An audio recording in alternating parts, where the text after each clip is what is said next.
वालेकुम रहमतुल्लाहि व बरकातहू। हम सफ़ा Urdu primary school Tahurabagh वागी road Wazirabad Nanded की जानिब से पिछले साल की तरह इस साल भी ऑनलाइन एजुकेशन का प्रोग्राम शुरू किया गया है, जिसमें आज हम जमात दुआम से मनमुन रियाजी से सिफर की जमा और तफरीक ये पढ़ेंगे।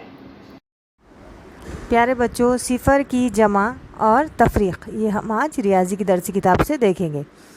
सिफ़र जमा करना और सिफ़र तफरीक करना। एक रिकाबी में 3 सेब और एक रिकाबी खाली है। कुल सेब 3 ही है। देखो कैसा, यहाँ पर देखो मिसाल के तौर पर एक रिकाबी में कितने सेब है? 3। और एक रिकाबी में क्या है? कुछ भी नहीं, यानी कि सिफ़र, वो प्लेट खाली है। मसावी करने पर फिर जवाब क्या आएगा? 3 ही ना, क्योंकि सिफ़र को मिलाया गया तो भी कुछ हासिल होगा क्या? कुछ अदद बनेगा क्या? नहीं। उसके बाद देखो रज़िया के पास 2 सेब हैं। इसकी छोटी बहन को सेब बहुत पसंद है, इसलिए इसने दोनों सेब अपनी बहन के लिए रख छोड़े और ख़ुद एक भी नहीं खाया। यहाँ पर देखो क्या किए उसने, एक रिकाबी में 2 सेब है जिसमें से उसने अपनी बहन को 2 भी सेब दे दिए, तो 2 में से 2 मनफी होने पर फिर जवाब क्या आएगा? सिफ़र ही।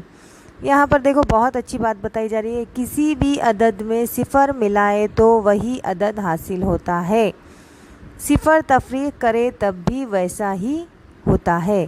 किसी भी अदद में सिफ़र मिलाने पर भी और सिफ़र तफरीक करने पर भी जवाब वही आता है। अब आगे कुछ मिसालें दी गई है जिसको आपको हल करके देखना है। बहुत ही आसान और बहुत ही मज़ेदार है।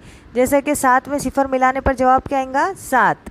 4 में सिफ़र मिलाने पर जवाब क्या आएगा? 4। 2 में सिफ़र मिलाने पर जवाब क्या आएगा? 2 ही। समझे? ये आगे की मिसालें आपको हल करना है। अरे बच्चों, इस वीडियो को बार बार देखो, मुश्किल सवाल हल करने की कोशिश करो।